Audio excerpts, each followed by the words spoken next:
Hoy es 6 de abril del año 2014. Vamos a orar y vamos a empezar el servicio de adoración pública y religiosa. Amado Padre, estamos ante el trono de gracia de usted, inclinados en el Espíritu, dejando nuestras cargas, nuestros pecados en la cruz para ponernos a cuenta durante esta semana.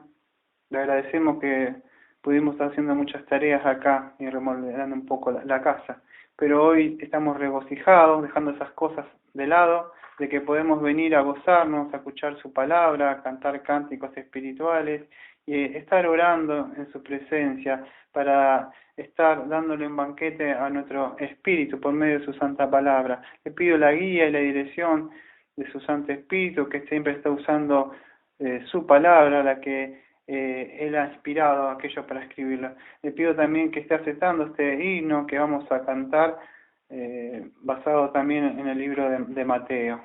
Todos se lo pedimos en nombre de nuestro amado Señor Jesucristo.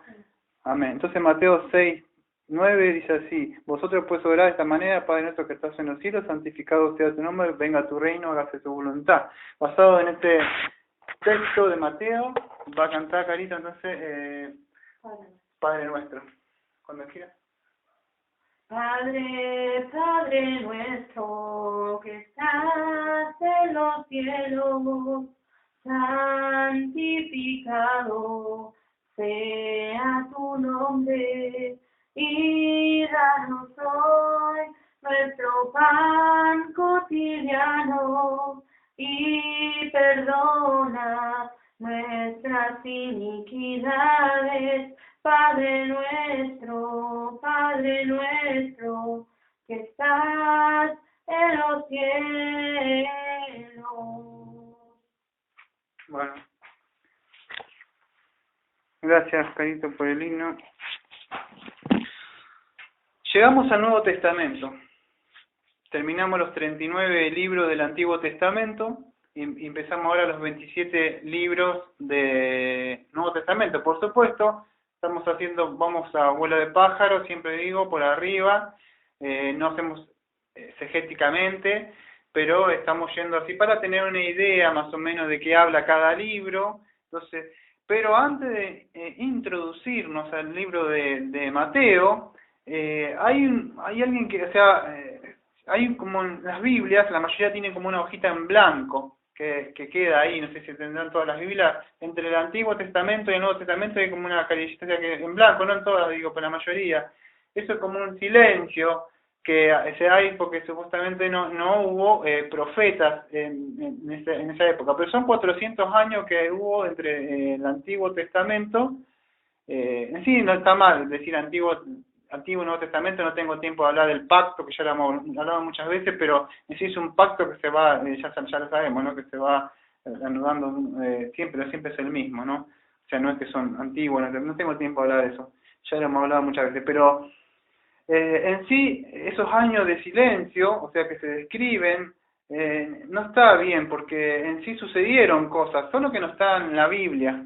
Pero yo tampoco tengo tiempo, porque vamos a ver el libro de Mateo. Pero por ahí, por arriba, sucedieron ciertas cosas como la supremacía de Persa, o sea, de los persas que estuvieron en la época de Nehemías, aquellos que estuvieron haciendo control de Judea, le permitieron a los judíos observar, no vamos a decir, esas instituciones religiosas que tenían en esa época. Más después vino Alejandro Magno, ¿no? Que también, o sea, se cree que cuando a él viene y se le lee Daniel 8, o sea, las profecías de Daniel, que van a ser, bueno, yo voy tocando por arriba muchas cosas que sucedieron. No puedo frenar ahí porque estamos en el libro de Mateo, pero en ese interludio, esos 400 años, sucedieron cosas, hasta la época que vino Cristo, que vamos a ver ahora. Después vinieron Judea estuvo bajo los Ptolomeos, no sé si se escribe así, pero fue cuando murió Alejandro Magno, ¿no? Entraron ellos, los judíos, vamos a decir, ahí en esa época donde se traduce la conocida, vamos a decir, el Pentateuco, más conocida como la Septuaginta, ¿no? En esa época.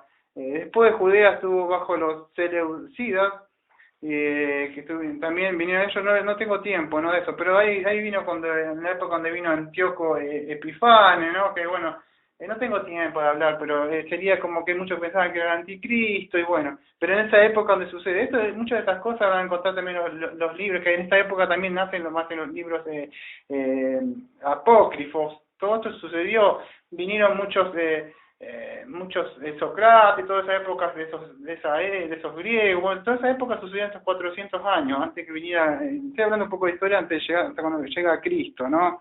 Después vinieron los macabeos, que decían, su nombre era Judá, ese sobrenombre era Macabeo, no en las Biblias de los católicos, no se han leído, aparece estos libros apócrifos. Bueno, él que se encarga, vamos a decir, de purificar el templo, restablece de nuevo las ofrendas que habían. Y en esa época surgen, vamos a decir, lo que eran los fariseos, empezaron a asumir el control, que es lo que cuando Cristo viene ya estaban estos fariseos, pero sí no estaban en el Antiguo Testamento. Cuando Cristo aparece sí están. Después aparece también los saduceos, que también van a encontrar en el Nuevo Testamento. Todo eso sucedió.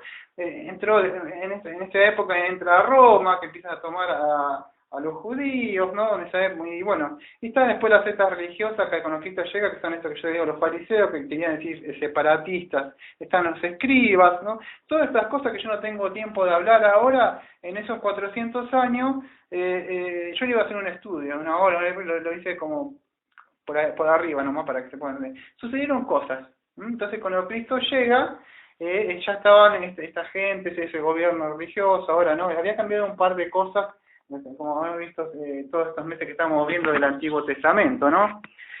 Bueno, vamos a introducirnos, entonces a abrir nuestras Biblias, el Evangelio, o sea, de mi Biblia me parece de San Mateo. Yo le digo Mateo, ¿no? Pero es así. Yo le puse como título el Evangelio del Reino. El Evangelio del Reino, ¿no? Voy a hacer un tema temático, no voy a hacer, como antes siempre digo, capítulo 1, voy tocando tema temático, o sea, voy a tomar un tema, y el tema ¿cuál va a ser? El Evangelio del Reino. Sobre ese tema voy a hablar. No tengo tiempo, por supuesto, de hablar 28 capítulos ahí, entonces ya tenemos muchas predicas en internet, doctrina verdadera del Sermón del Monte, muchos que hemos subido, ¿no? El tema central, podríamos decir, de Mateo, o sea, de ahí, en sí cuenta la historia de Jesucristo, es decir, cómo el Mesías, que el rey que él era esperado, ¿no se acuerdan de todos estos meses que estuvimos viendo?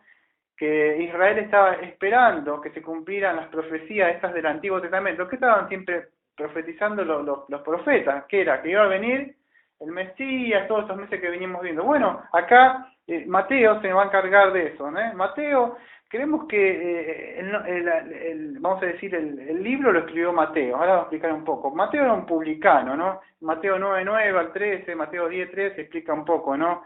En sí no se sabe mucho de él, no hay nada, muchos datos como de Mateo. Se cree que se escribió antes del año 70, estoy haciendo un poco de historia. Se cree que más o menos en 65, por ahí se redactó eso, porque todavía en Mateo 24 se habla, ¿no? Se da la profecía de Cristo cuando viene General Tito, no dice General Tito, pero cuando Jerusalén iba a ser destruida. Entonces se cree que fue antes del 70, por eso. ¿Por qué todavía no ha sucedido eso de la destrucción de Jerusalén, no? Entonces se cree por esa época que se escribió. Algo también, unos datos que quería dar es que en sí Mateo no es, vamos a decir, porque era el libro que seguía, sino que Mateo se lo puso acá porque en sí hace un buen enlace entre el Antiguo, podríamos decir el Antiguo, y el Nuevo Testamento, pero Mateo no, se cree que me parece que Santiago es el libro más viejo que seguiría. Y además de los Evangelios está Marcos. No quiero entrar en historia, que algunos dicen que Mateo copió a Marcos, nada de eso, pero no es que Mateo fue, terminó el Antiguo Testamento y empieza Mateo, caramba, empezó Mateo. No es así. Se lo colocó acá porque justo Mateo está hablando del Mesías y como es un buen enlace entre el Antiguo y el Nuevo Testamento. Pero se cree que Santiago fue cuando estaba la diáspora escribiendo gozados en las persecuciones, esa época cuando Santiago se cree que estaba más acá. La Biblia, esto no está en todo así, sistemáticamente en todos los capítulos, ¿no? Mateo se puso acá para hacer un buen enlace porque justo termina el Antiguo y Mateo justo entrelaza lo que venía sucediendo que hemos visto para hablar de Cristo. pero no es el, vamos a decir, que por fecha que seguiría ahí. Los destinatarios, ¿a quién va dedicado? O sea, ¿a quién va, cuando vos escribís o algo, va a alguien? Entonces, estos destinatarios no son como los evangelios, vamos a decir, de Pablo, que Pablo dice, epístola a los romanos, epístola a los corintios, o sea, tiene destinatario. Mateo en sí no aparece, no dice, empieza ya, enseguida se en su vida, dice genealogía de Jesucristo, y empezó así, empezó de una así. No es que empieza, no dice apóstol según Cristo, no dice así quién es, empieza así de golpe, ¿no? Entonces, pero se cree, por lo que se redacta en este evangelio de Mateo, que los destinatarios en sí eran una audiencia judía. ¿Por qué? Porque nombra muchas costumbres judías y en sí no las explica. No es como Marco, como otro que era para los gentiles. Y bueno, si explicaba qué quería decir un drama, qué decía, acá ya lo explica como diciendo, ya la tienen clara, porque ellos no necesitan explicar ciertas cosas. Y si yo utilizo no sé, un dialecto, una costumbre o algo, una palabra argentina que tenemos nosotros, quizá alguien de otro país, chileno, no sé, un mexicano, capaz que no lo entiende. Pero él le habla como a un auditorio que sí ya entendían. Entonces ellos sabían quién era que te daba quién era el tema que él a los destinatarios que él le redacta, que ya sabía, ¿no? El propósito de esta epístola, que Mateo hace mucho en sí hace mucha énfasis en tratar de convencer, o sea, a sus compatriotas o a sus compañeros judíos de que Jesucristo es el Mesías esperado. Ese es el tema más o menos que toca a Mateo. Mateo trata de convencer, no por datos, de la genealogía de Cristo y otras profecías que se tenían que cumplir. Por eso que él cita, yo no voy a explicar todo, ¿no? Los 53 veces en el Antiguo Testamento, pero él cita extensamente el Antiguo Testamento. Y de ahí que esta importancia va a radicar en el cumplimiento de estas profecías que se tenían que cumplir, o sea, esa profecía, sabemos del Antiguo Testamento, acerca del Mesías, ¿no? Se tenía que cumplir en la persona del Señor Jesucristo. Entonces Mateo van a encontrar que muchas veces dice, y esto sucedió para que se cumpliera tal persona y tal, pero no dice todo así, pero en algunas dice así. En Mateo 1:23 se cumple lo que dice Isaías 7:14, que nacería de una virgen. En Mateo 2:6 se cumple lo que el profeta ha dicho Miqueas 5:2, que dice nacerá en Belén. En Mateo 2:15 se cumple lo que dice Oseas 11:1, de Egipto llamé a mi hijo. Mateo 2:18 se cumple Jeremías 31:15, el grito de Raquel, ¿no? Que se perdía a sus hijos, que se escucha en Ramá, ¿no? En Mateo 2:23 se cumple Isaías 11, versículo 1, que él iría a vivir hacia Nazaret. Y así podemos nombrar muchas profecías que él decía, y para que se cumpla, que no un hueso iba a ser quebrado, para que se cumple cuando entraba con el burrito, entonces se cumple. Y él cita muchas citas. En sí se cree que hay 53 por lo menos, o casi 60, entre 53 o más, citas del Antiguo Testamento, ¿no? Yo una vez había leído, me acuerdo, un libro que se llamaba, no me acuerdo, el caso de Cristo, me parece un audiolibro, y cómo se nombraba, ¿no? Muchas cosas para llegar a mostrar, a certificar de que la persona es auténtica. Hoy, dentro de un ratito, vamos a abrir capítulo 1 y dice genealogía de Jesucristo. Pero hoy en día te hace un ADN y no necesitas eso. Ay, mi papá es un ADN, pero en esa época no había ADN. Se puede llegar a entender, ¿no? Entonces, estos judíos, vamos a ver por el Antiguo Testamento, que ya como vimos, ya la tenemos creo muy clarita, porque estuvimos viendo todos estos meses, ellos estaban esperando un Mesías, estaban esperando un Redentor. Eso es lo que decían los profetas que estuvimos viendo todos estos meses. Entonces, ¿qué es lo que esperaban ellos de su Mesías? Lo que ellos esperaban de su Mesías es que lo librara, vamos a decir, la opresión de sus enemigos. Claro que en el Antiguo Testamento eran muy oprimidos por enemigos, pero iba a venir un Mesías que le iba a dar paz, pero había muchas promesas de los profetas que vimos todos estos meses, ¿no? Pero ellos pensaban que iba a venir como, vamos a decir, alguien político, algo militar, un rey que iba a gobernar. Un título era, vamos a decir, algo físico, veían ellos, por decirlo. Este Mesías que ellos creían, eso es lo que esperaban ellos, no lo que decía la Escritura, ¿no? No nos olvidemos que, como siempre digo, el mensaje en el Antiguo Testamento estaba oculto, era un misterio. No estaba todavía revelado, como dice Pablo, después que se le ha revelado, pues entonces estaba oculto, ¿no? Todavía ahí. Pero ellos esperaban, ellos tenían en mente un Mesías que los iba a reunir todos bajo la Torá, bajo la ley, de todos estos judíos, de todas las naciones lo iban a traer, y ¿qué iban a hacer? Iban a atacar a sus enemigos y iban a salir victoriosos.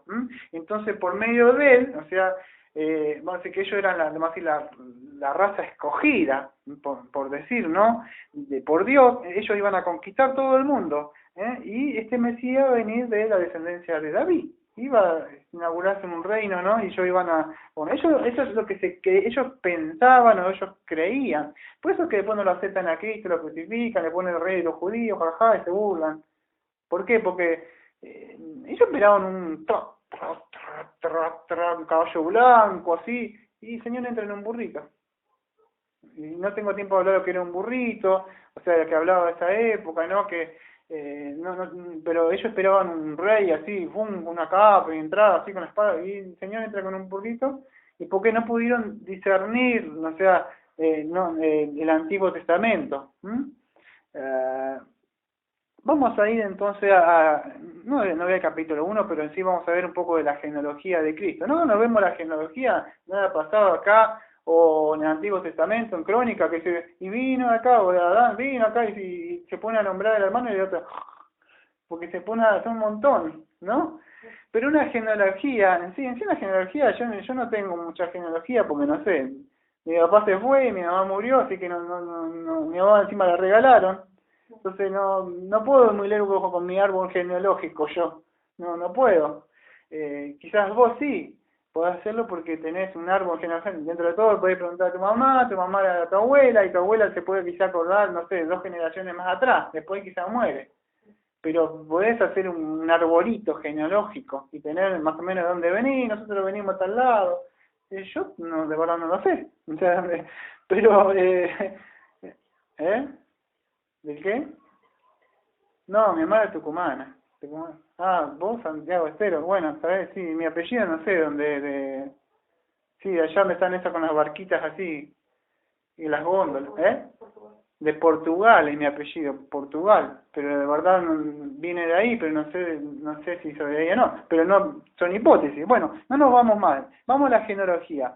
Esta genealogía que aparece, genealogía de Jesucristo, esta genealogía en sí nos puede mostrar, nos ofrecen un panorama así de la historia, ¿no?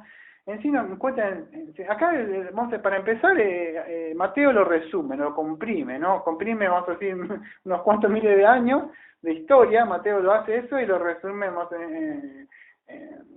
sé si aparece en 14 generaciones, algo así, que lo resume, si no me equivoco acá, pero me parece que lo hace así. Resume todas estas generaciones y explica, vamos a decir, la genealogía de Jesús o de Jesucristo. Eso es lo que hace Mateo acá, ¿no? Cuando estudiamos el Antiguo Testamento, habíamos visto que después de todos estos fracasos que había tenido de parte en sí de Israel, o las promesas del pacto que dio hecho Abraham y David, se iban a encontrar este incumplimiento en el Señor Jesucristo, o en su Hijo Jesucristo, ¿no? ¿Por qué digo esto? Porque acá dice genealogía de Jesucristo, libro de genealogía de Jesucristo, hijo de David, hijo de Abraham. Entonces nombra la genealogía, no sé, de hijo de David, hijo de Jesucristo. Ahora voy a explicar un poco por qué dice hijo de David, hijo de Jesucristo. ¿Por qué? Porque Dios ha hecho un pacto con Abraham y David. En el pacto primero que iba a hablar con Abraham, o sea que estaba en Génesis 12, versículo 2, en sí era una promesa, todavía no era un pacto, pero era una promesa que le hizo. Después se hizo, se reanudó, se transformó una promesa, esa promesa en un pacto, donde él incluye a todos sus descendientes de Abraham, en Génesis 17:7, y que por medio de él iban a ser bendecidas por medio de él, o sea, o su descendencia, iban a ser bendecidas todas las naciones. Esta promesa es cumplida en el Señor Jesucristo, o sea, por eso que le está nombrando. Él quiere certificar o mostrarle, Mateo, que Jesucristo es el Mesías. Entonces tiene que mostrar, ¿cómo es la forma? Mostrar, si vos querés acreditarte algo en el día de hoy, o tenés algo para cobrar, vos tenés que decir, bueno, yo soy Carito, soy Carolina, Jessica Marcovecho, sí, soy heredera de esto para el trono. Bueno, ¿cómo es? Bueno, acá están mis credenciales, el grupo sanguíneo en la época de nosotros, y vos tenés que mostrar de que sos heredera de tal eso. Bueno, para Cristo, el rey que iba a venir, tenía que mostrar, entonces tenía que demostrar de que era él, no pues esperaba mucho. Entonces tenía que demostrar, y Mateo está tratando de demostrar eso. La otra promesa, porque ese libro de genealogía de Jesucristo, hijo de David, hijo de Abraham. Bueno, hijo de David. Había otra promesa que vimos en el Antiguo Testamento, que Dios le había prometido a David, que su casa y su reino serían afirmados para siempre. Y que el trono, o sea, la descendencia de David, iba a ser establecido para siempre. Eso lo vimos en 2 de Samuel 7, del 8 al 16, cuando hablamos de Cristo, que era Cristo el que iba a hacer esto, ¿no? Y aunque, vamos a decir, el pacto que se hizo con David, estaba subordinado al pacto que había hecho con Abraham, el que nombré recién, en sí llegó al cumplimiento de la promesa en David. ¿Por qué? Porque por medio, o sea, de la promesa que se hizo a David, va a ser el medio por el cual se cumple la promesa de Abraham.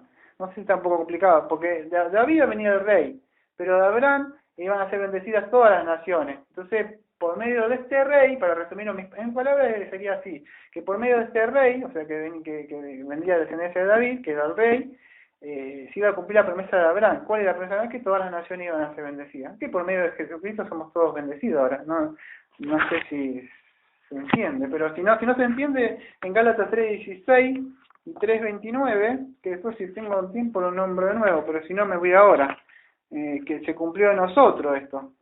¿Se entiende? Gálatas 3:16 y 3:19, dice así, Gálatas 3:16. Ahora bien, las promesas fueron hechas a Abraham y a su descendencia. No dice a su descendencia, no dice y a las descendencias, como refiriéndose a muchos, sino más bien a una, y a tu descendencia, es decir, Cristo, dice Pablo en Gálatas 3:16. Y mismo Pablo en Gálatas 3, versículo 29, dice así, y si sois de Cristo, entonces sois descendencias de Abraham, herederos según la promesa. Mateo 1:1, libro de genealogía de Jesucristo, hijo de David, hijo de Abraham. Entonces, estas promesas llegaron a su cumplimiento, y ahora nosotros somos bendecidos. Me adelanté un poco porque por ahí la mente se estaba cerrando, entonces traje información. Entonces, estas promesas, por esa promesa que vamos a ver más adelante, nosotros hemos sido bendecidos todas las naciones. Voy un poco más despacio para que se pueda entender. Estaba diciendo entonces que esta promesa David llegó a ser por medio de él, el cual se cumplía la promesa de Abraham, ¿no? ¿Hay algo que debemos, ¿hay alguna consulta? Hay algo que ya lo hablamos muchas veces, que habíamos hablado que Cristo en sí representaba, vamos a decir, al nuevo Israel, que lo explicamos muchas veces cuando hablamos del libro de Romanos. ¿Por qué decíamos esto? Porque sí, Cristo representaba a Israel, podríamos decir como una persona corporativa, una persona que representa un grupo, una nación, sería eso. Como vamos a decir, no sé, Argentina que va a jugar ahora, viene Messi y todos van a jugar, y ¿a quién representa? Argentina, cuando va, y están hinchando así, pero están representando. Bueno, Cristo representaba a la nación, vamos a decir, Israel, que no había cumplido con las demandas de la ley, entonces por eso que no se cumplieron. Entonces, Cristo iba a ser, vamos a decir, representar a Israel. Como Adán también, que el pecado, o sea, de Adán, que por uno entró, vamos a decir, el pecado, y también este es Romanos 5, que por uno también puede ser la justicia de muchos, que es Cristo. Entonces, en Cristo se iban a cumplir todas estas promesas, ¿sí? Son el sí y el amén, ¿no? En fin, las promesas son Cristo. Entonces Cristo iba a cumplir todo lo que Israel no pudo cumplirlo. ¿Se puede llegar a entender? Entonces, eso es lo que sucede. Una vez hablamos de que no todos son descendientes de este Israel. No estamos hablando de la hora de la genealogía, a quién pertenece. No sé si se puede entender. Lo que estoy tocando ahora es que en Cristo, ahora después de un rato voy a entrar al Evangelio del Reino, pero en Cristo, en sí, no todos, si ustedes observan acá en la genealogía, no todos son judíos ahí. Dice, no, caramba, sí, si ponen bien su pista vas a encontrar que no. Ahora voy a explicar. Pero no todos eran de la descendencia. En Mateo 3:9 dice, Abraham tenemos por padre. ¿Y qué le decía? Generación de víbora, ¿quién enseñó a huir? Le decía, ¿cómo? Entonces ella decía, pero somos judíos, somos de la... Entonces, ¿qué sucede? Que la escritura misma, Cristo mismo le dice que sacaría el reino. Entonces, ellos creían que era, soy cristiano, como dicen muchos hoy. Pero no era por eso. O sea, ¿qué sucede? Que era en Cristo que se iba a cumplir, no por una generación étnica, Israel, Dios no toca en Israel. No era que en Cristo Jesús, solo que en Él se iban a cumplir. Cuando yo a veces digo estas cosas, yo voy, tiene la mirada puesta en Israel. No, poner la mirada en Cristo, porque Cristo era que va. Y por Él que somos bendecidos tanto los judíos como los gentiles. Ya no es judío ni gentil, estamos todos en Cristo. Entonces esta promesa va a llevar en cumplimiento ¿en quién? En Cristo. Por eso que estaba Mateo interesado en mostrarle de que él era el Mesías, el rey que iba a llegar.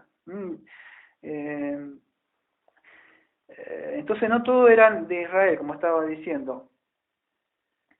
En esta genealogía, que no tengo mucho tiempo, se van a encontrar con algunas mujeres como Ruth, la Moabita, Betsabé, la esposa de Elitita, Tamar, Rabat, todas esas sabían que no eran judías, o sea, puritanas, puede decir en la materia reformada, o mujeres piadosas, sumisas, eran mujeres, ¿se acuerda de Ruth, que era Moabita? Y no, ¿qué sucede? Pero ustedes las encuentran acá, todas estas mujeres que tenían su historia que no eran muy, así como decir, muy piadosas, pero aparecen en la genealogía de Cristo. Entonces, Dios mismo, en su soberanía, o sea, Dios mismo, Mateo nos muestra, nos ofrece acá, que iba a empezar, vamos a decir, un nuevo comienzo para Israel.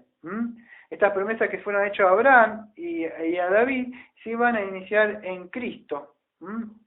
Esto lo hablamos un poco en el libro de Romanos hace 2 años y medio. Y por medio de iban a ser bendecidos, o nosotros íbamos a ser bendecidos por medio de Jesucristo. ¿No? Como dice 2 Corintios 5:17, los que están en Cristo Jesús nuevas criaturas son, ¿no? De las cosas viejas pasadas. Entonces, una nueva creación, no tengo tiempo de hablar de eso, ¿no? Pero eso es como una pequeña introducción a lo que vamos a hablar del Evangelio del Reino. Entonces, es que Dios lo que pone, Dios lo que injerta en todo lo que, vamos a decir, los que están en Cristo Jesús. Porque eso, para que puedan ver, porque si ven acá en esta genealogía se van a encontrar con esas señoras que no eran muy. Entonces es Dios el que dice quién son los que forman parte de ese árbol de la genealogía, o quién son los que, vamos a decir, la doctrina de predestinación, lo que Dios pone, para más clarito que se pueda llegar a entender.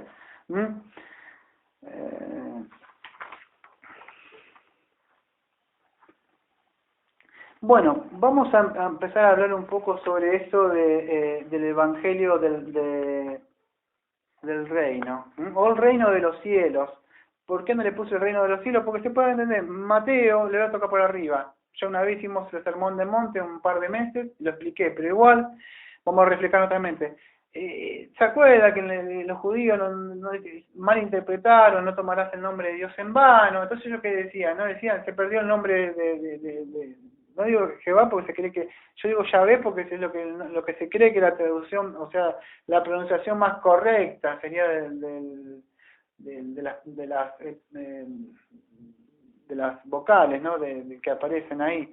Pero en sí se cree que es Yahvé, Yahweh, o Ja, como aparece en los Salmos, pero en las Biblias aparecen Jehová, ¿no? Ya saben por qué. Pero ellos no querían nombrar el nombre. Entonces aparecía como, por eso que dice el reino de los cielos. En otros evangelios no aparece el reino de Dios. El reino de Dios ha llegado a vosotros. Pero como eran judíos y le hablaban a judíos, entonces el judío no quería que se nombrara el nombre de Dios porque si no tomara el nombre de Dios en vano. Entonces, por eso que van a encontrar acá el reino de los cielos. Eso para refrescar un poco la memoria que vimos un par de años. En el Antiguo Testamento, este reino, voy a hablar un poco del reino de que estamos hablando, porque este reino, o sea, que se esperaba, en sí estaba reinando sobre el mundo entero, pero reinaba Dios como su creador. Y reinaba sobre Israel, o sea, como el gran rey. Este gobierno en sí solamente era reconocido por Israel. Por medio, o sea, ¿de qué? De que ellos observaban la ley, o sea, observaban la Torá. Los que estaban alrededor de las naciones o que lo atacaban ellos no respetaban a Yahvé. Tenían a Moloch y tenían otros dioses aparte, pero él seguía siendo el rey soberano de todos, ¿no? Porque está pensando a ver quién le da la oportunidad para aceptarlo en su corazón, para así, golpeando la puerta a ver si puede dejar entrar al rey en su corazón. Él sigue siendo el rey. Entonces, ¿qué sucede? Solo que muchos no lo reconocen. ¿Qué sucede? En esa época, estoy hablando un poco del reino del Antiguo Testamento, lo que era el reino de Dios, para que se pueda entender. Él había dado su ley, ¿a quién? A una nación, la que vimos todos estos meses. Y había designado ciertos reyes, como vimos en Crónica y en Reyes, ¿no? Para que administraran este reino. Pero que, esta nación, ¿pero qué sucedió? Vimos todos estos años, ¿qué pasó? ¿Qué? Que se rebelaron y fueron, ¿qué? Fueron en cautiverio. ¿Había algo que pasó? No. Entonces, los profetas habían anunciado la venida de quién? De un reino, o sea, de un rey. Y este Mesías que iba a venir, iba a estar encargado, o sea, o por decir, iba a ser, decir, rechazado. Era, vamos a decir, esperado, pero ellos estaban esperando, como ya dije al principio, un rey que ellos querían que iban a libertad políticamente, que iban a gobernar, y no era el rey que nosotros vamos a hablar dentro de un rato. Sí tenía una información como que este rey en sí iba a ser reconocido por todas las naciones, pero ya sabemos que hablaba que iba a vencer a Satanás, pecado, ¿no? Eso es lo que estaba ahí escondido, el misterio que Dios después le agradó revelarlo, ¿no? Pero en sí ellos no lo reconocieron, ¿no? No pudieron verlo, o sea, al reino, ¿no? Porque para ver estas cosas solamente el hombre espiritual puede discernirla. El hombre carnal no puede entender esto. Por eso que lo rechazan a Cristo cuando viene. La venida, o sea, de este reino en sí era esperada. En Lucas 17:20 dice así: preguntando por los fariseos cuándo había de venir el reino de Dios, les respondió y dijo: el reino de Dios no vendrá con advertencia, ni dirán helo aquí, helo allí, porque he aquí el reino de Dios está entre vosotros. Claro, ellos no podían ver, o sea, ¿qué era? ¿Dónde está? ¿Dónde está? Como hablaba del templo, estaba hablando de él era, ¿no? Entonces, ellos no podían entender. Un día de hoy también, cuando se le predica a alguien, le predica cuánto llevé un mes y nada, hasta no sé si lo cansé o qué, me dejaron la obra por la mitad. Así que te podés cansar de predicar a la gente que la gente no va a querer saber, porque no puede, ¿no? Entonces, este pueblo no quería que reinara. Cristo contando una parábola en Lucas 19:14 dice así: pero sus conciudadanos lo aborrecían y enviaron tras él una embajada diciendo: no queremos que éste reine sobre nosotros. Entonces ellos no querían que reine, ¿no? El Señor Jesucristo, no lo aceptaban como al Cristo, ¿no? Hay otra palabra en Mateo 21, del 33 al 43, también hablando del rey, o sea, del evangelio del reino, ¿no? Los labradores malvados aparecen en Mateo 21, 43, dice así: por tanto os digo que el reino de Dios será quitado de vosotros y será dado a gente que produce los frutos de él. ¿Qué sucedió? Que cuando vino Cristo, ellos no lo aceptaron. Estoy hablando, por supuesto, digo un poco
Porque hemos visto en Mateo 4:23 que dice, y Jesús iba por toda Galilea enseñando en su sinagoga y proclamando el evangelio del reino.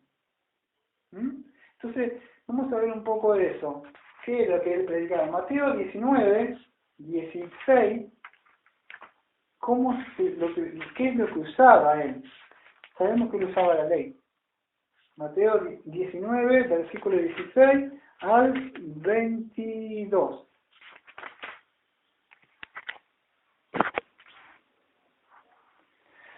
El joven rico. Y he aquí se le acercó uno y dijo, Maestro, ¿qué bien haré para obtener la vida eterna? Y él le dijo, ¿por qué me preguntas acerca de lo bueno? Solo uno es bueno, pero si deseas entrar en la vida, guarda los mandamientos. Él le dijo, ¿cuáles? Y Jesús respondió, no matarás, no cometerás adulterio, no hurtarás, no darás falso testimonio, honra a tu padre y a tu madre, amarás a tu prójimo como a ti mismo. Vemos que acá que todos los mandamientos están asociados con el prójimo, los cuatro que están con Dios no lo nombró Cristo, ¿no? Hay cosas que no tengo tiempo de hablar, porque él le dice maestro bueno y todo eso. Vamos a ir al punto, el que estamos viendo, cómo predicaba Cristo. Entonces el joven le dijo, todo esto lo he guardado, ¿qué me falta todavía? Jesús le dijo, si quieres ser perfecto, ve y vende lo que posee, y da a los pobres, y tendrás tesoro en los cielos, y ven, sígueme. Pero al oír el joven estas palabras se fue triste, porque era dueño de muchos bienes. Cristo empieza a hablar sobre el peligro de las riquezas, ¿no? Porque dice, y Jesús dijo a sus discípulos, en verdad os digo que es difícil que un rico entre en el reino de los cielos. Otra vez digo que es más fácil que un camello pase por el ojo de una aguja que un rico entre en el reino de los cielos. Al oír esto, los discípulos estaban llenos de asombro y decían, ¿entonces quién podrá salvarse? Jesús mirándolo le dijo, para los hombres esto es imposible, pero para Dios todo es posible. Para entrar en el reino de los cielos, fíjate que él quería entrar, ¿qué haré para tener la vida eterna? Él quería tener vida eterna. ¿Pero qué dice las Escrituras? Que creamos Juan 5:24, que queremos creer en el Señor Jesucristo, ¿no? Que Él es por medio de Él que tenemos vida eterna. Pero ¿qué sucede? Este hombre, Cristo no le dijo, bueno, tienes que hacer esto o aquello, ¿cuánto trajiste para este año acá a la iglesia? ¿Cuánto diste para la iglesia? Cristo no le hizo nada, tomaste tu decisión. ¿Con qué espejo le fue a llevar a Cristo para ver todas sus armas? La ley, muy bien, la ley le llevó, esto es lo que dijiste vos. Le mostró la ley, fíjate que dice, y él dijo, esto lo he guardado, como, ya está. Pero Cristo vio cuál. Cristo sabe, él es omnisciente y puede ver cuál es tu pecado. Como es que yo hago esto, y ya como con esto más o menos, Cristo te dice, no lo hiciste. Entonces, ¿qué sucede? Como no lo iba a mostrar, pero lo voy a buscar.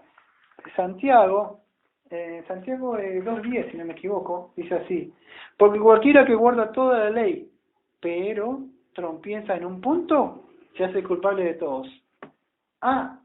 Este no pudo, bueno, pero nadie es perfecto. No se trata, porque no se puede, aquel que quiera vivir por la ley, o quiera vivir, va a tener que vivir por la ley, no es por la ley, o sea, que es por gracia, ¿no? Como dice Romanos 11:6, ¿no? Si no me equivoco. Entonces, no se puede vivir por medio de la ley. La ley lo que te va a hacer, ¿qué estamos, se está perdiendo ahí el hilo del sermón? Es como Cristo predicaba este evangelio del reino. ¿Qué hacía Cristo? No predicaba. Iba con la ley, le mostraba su condición, la persona y decía que estaba mal ante Dios. La persona se veía, en este caso no. Porque, ¿qué pasa? El pecado él no lo quiso dejar.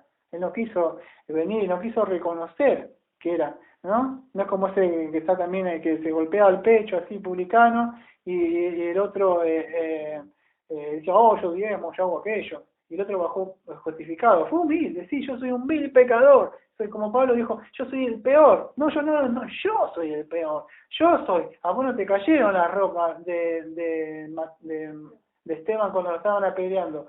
Yo soy el pecador. Yo consentí eso. Yo perseguí. Hasta cuando la gracia de él se me presentó en Hechos 9, como aparece, camino a Damasco. Entonces es él.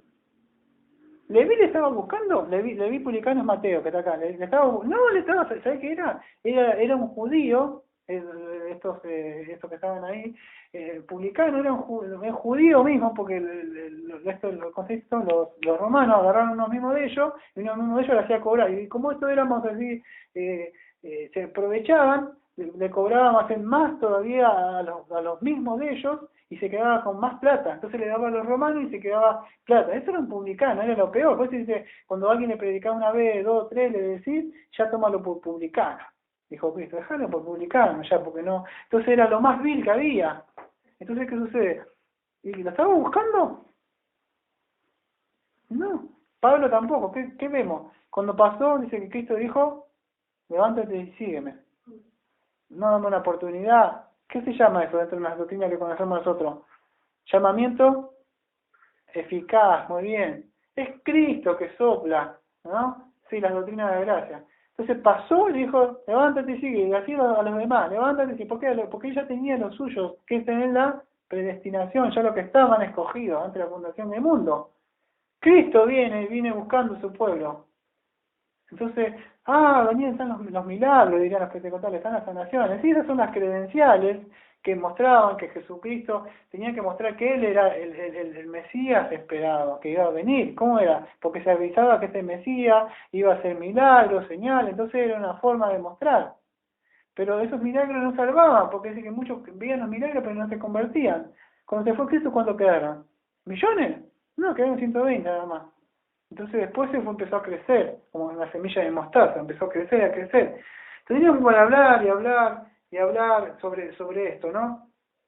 Pero el Evangelio del Reino en sí es eso, que Cristo ya está reinando, el Jesucristo que esperaban, que vimos todo el año pasado, que estuvimos hablando, no era este rey político que iba a venir a gobernar, no le iba a liberar. El rey que vino sí a reinar ahora, pero él vino a atar a Satanás, a vencer el pecado en la cruz.